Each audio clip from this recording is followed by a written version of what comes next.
I reveled in the physical side of Wolverine. I took it very seriously. I spent a long time studying animals and trying to work out ways to incorporate what had been an image.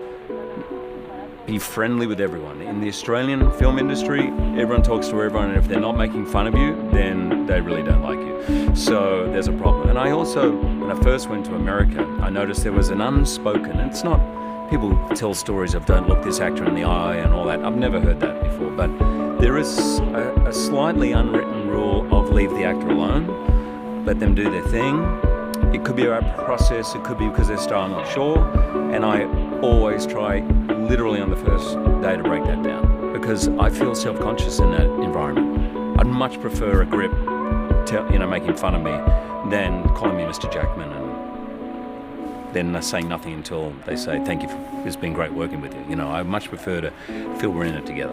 When I first began to get over my nerves of auditioning, I used to always go into an audition as though it was a rehearsal, first rehearsal. So I would always ask the director or casting agent, whoever it was, questions. If they said, look, I think you should sit down in the chair, I'd say, I think the character would stand. It was just my way of trying to redress the balance.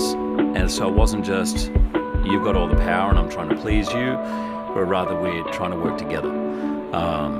So that was how and that seemed to work. I often give that advice to young actors. I certainly think Wolverine was a risk for me when I first got it.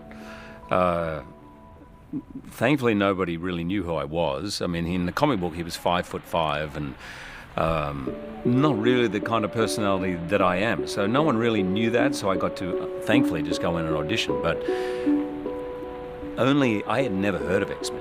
When I got the job and I started telling people, and when I was shooting it, is only when I started to realize the immense passion that the fans reveled in the physical side of Wolverine. I took it very seriously. I spent a long time studying animals and trying to work out ways to incorporate what had been an image on a page for 40 years and how to make that work. The art in the comic books itself was really informative. I used to some of those moves are in there, and those artists, their economy, how they can tell so much of an entire fight in maybe 8 frames. It was extraordinary. So I really drew on them, and the movement to me has always been very important. I will spend sometimes hours walking around a room inhabiting a character. I might just start from the top down or from the feet, from the toes, right through to the top of my head, imagining how that character walks, how that character sits, how that character holds himself when they're angry, how they sleep, all that stuff, because it really informs it. And the guy who was playing the role, so I came in feeling a bit behind the 8 ball, and there was a rhythm going, and I just felt a bit uncomfortable, and I remember him giving me that advice. He goes, your stuff is good, and even if it feels uncomfortable, that can sometimes be right. And I think so often, not only on film, but in life, we so want to feel comfortable, but that doesn't always bring the best results.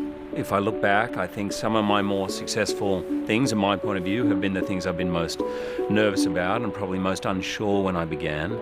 There's something about jumping off that cliff, which means you end up going for broke and probably end up taking a few more risks, if you know what I mean. And I would say that to young actors. It's okay, be nervous. Say you're nervous. I used to, by the way, for 20 years I never did. I hid it, tried to hide it. Say it, and it's usually relieving.